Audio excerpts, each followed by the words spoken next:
ako sa pool area na walang naliligo dito sa Panda Hotel, no? Napakalamig. And yeah, since Monday that we got here, hindi pa ho namin nasilayan yung araw, no? Lagi lang siya makulimlim. And I think ganito talaga dito sa Hong Kong. And wala yatang araw, no? Lumiliwanag lang. And secret lang ho, pwede pala ditong hindi maligo, ano? Wala akong pawis, no? Hindi kami pinapawisan. And okay lang na konti yung dala naming damit, hindi masyadong marami, so pwedeng paulit-ulit. Alright? Anyway, I really would like to share with you something, no, na very important for me.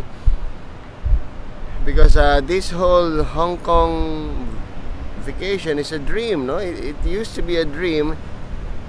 And about almost 8 years ago, pinangarap ko po ito. Pangarap ko po, no? And gusto ko lang i-share sa inyo na paano ba nakakamit yung pangarap. And nung nasa Disneyland po kami with my 2 kids,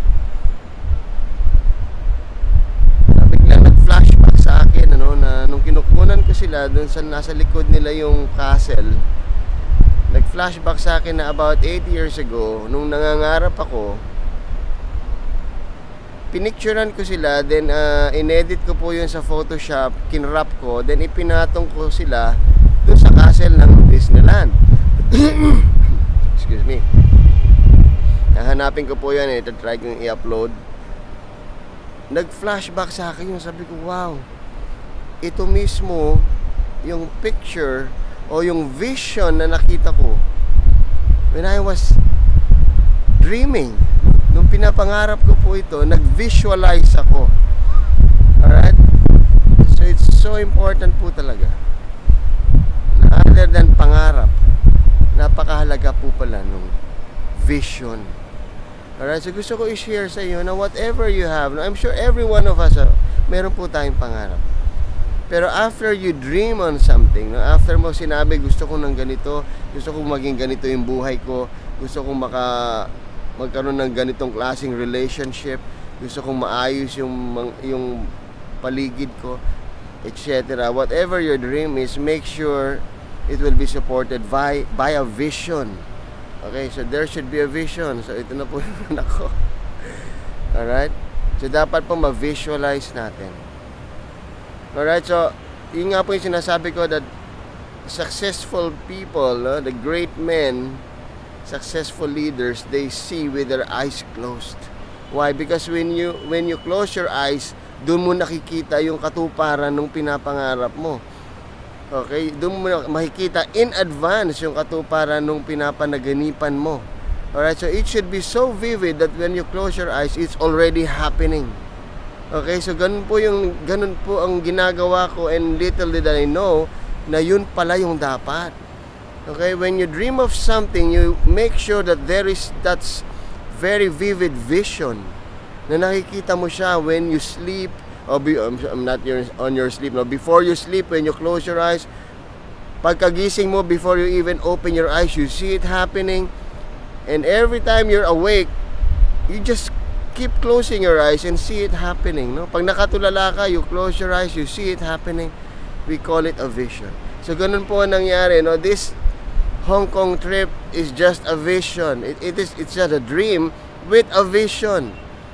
Alright, so kung ano man yung pangarap mo, nakikita mo ba siya when you close your eyes? Please make sure you see it and envision yourself achieving it, or envision yourself na nangyayari na. Okay, so make sure lang po, no? Yung pong gusto kong sabihin sa inyo, because this is the way to go. At pinag-aralan ko po lahat ng mga successful people na naka-achieve ng kanilang mga pangarap, and vision is so important. Ito po yung magdadala sa iyo papunta doon. The vision will make you continue even though it's not happening. Okay, the vision will make you continue even though others don't believe and the situation doesn't make sense.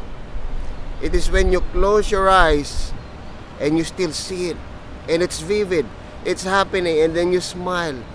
it puts a smile in your face. Then pag open mo, parang nangyari na. That is a vision.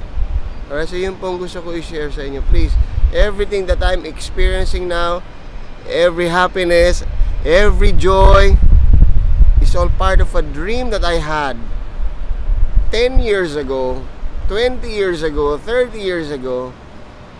But the difference is, I made sure that I look at it with my eyes closed. Why? Because pag dilat yung mata ko, wala akong makita. So mafo-frustrate lang ako. Sabi ko, ano ba yan? Ang pangit naman. Hindi naman ito yung gusto ko. Alright? But if you have a vivid vision, you just keep closing your eyes. At isipin mo, at makikita mo na sa isip mo na nangyayari. Believe me, you will get there. And I myself, nasusurprise po ko, lahat na nangyari sa buhay ko, lahat ng na-achieve na pangarap ko, nakita ko na before it even happened. So, and I am firmly believe it's not an accident, because pinag-aralan ko yung mga naka-achieve ng kanilang mga pangarap, ganun din ang ginawa nila at ganun din ang nangyari sa kanila. Alright, so please, when you dream, when you set your goals, make sure you visualize it clearly, vividly. Get pictures, cutouts, gawin mo lahat just to remind you. Ilagay mo yung sarili mo doon. Okay, cut out your picture, iupo mo sa kotse na gusto mo, or cut out a picture for family, ilagay mo sa dream house mo, and keep looking at it hanggang pumasok dito sa subconscious mo, hanggang pumasok dito sa isip mo, na kahit nakapikit ka, nakikita mo, nag-i-enjoy kayo, nangyayari, you're achieving it, and believe me, you will get there. It's just a matter of time, and all you have to do is to keep believing every day. Kahit na hindi nangyayari, kahit na ibang itsura ng aqua, just keep believing na nangyari na, and believe me, it will happen. Alright, so maraming salamat po. Nandito po ang aking bunso, si Aaron, okay, with his new toy from Disneyland. Sino yan? Albert the monkey. Si Albert the monkey. And my wife, si Mrs. Javier. Salamat po. And this is Hong Kong, ang city na hindi umaaraw. God bless everyone.